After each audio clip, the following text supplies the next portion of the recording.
today we are going to talk about diabetes, which is a very common problem in humans, because of the lifestyle and the nutrition and so many other factors. Same it is happening with our dogs. And poor Charlie is having, diabetes since 1 year now. 1 year now.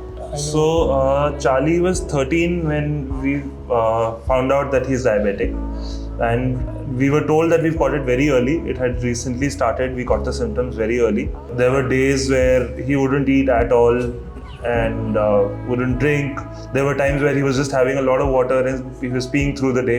That was, I think, one of the first symptoms that we got, that he was having a lot of water and he was peeing through the day. At least I would say 12 to 13 times he was peeing that time.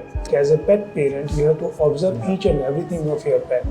That if he's urinating excess, what we call, or drinking too much of water, he's no energy, everything needs to be observed, Other than normal routine, if there is something unusual, please report it to the doctor.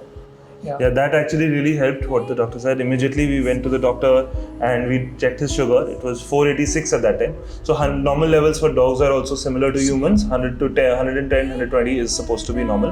Yeah. But that time it was 486. We started him on insulin and we saw a great response. Within, I think, 48 hours, we could see that his symptoms had gone down. Again, energy levels were coming back to normal.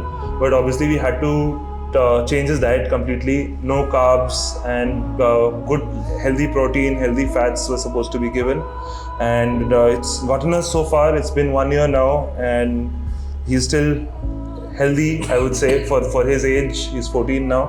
जैसा मैं हर समय कहता हूँ, एक बहुत अच्छी lifestyle जिसके अंदर बहुत बढ़िया न्यूट्रिशन, बैलेंस्ड न्यूट्रिशन, अच्छी exercise, long walks and all that is needed, so जैसे चार्ली को डायबिटीज़ हुआ, बड़ा कॉमन हो गया इन दिनों कि डायबिटीज़ डॉग्स में हमको हर दिन कोई ना कोई एक पेशेंट मिल जाता है जिसके अंदर ओबेसिटी रीजन हो, जेनेटिक रीजन हो, न्यूट्रिशनल हो या कोई और फैक्टर उसके साथ मतलब ऐड ऑन करता हो. सो पेट पेरेंट्स से मेरी ये रिक्वेस्ट है, please get a regular checkup done, और कोई भी अनयूजुअल सिम्टम जैसे मिलता है, please immediately approach the doctor.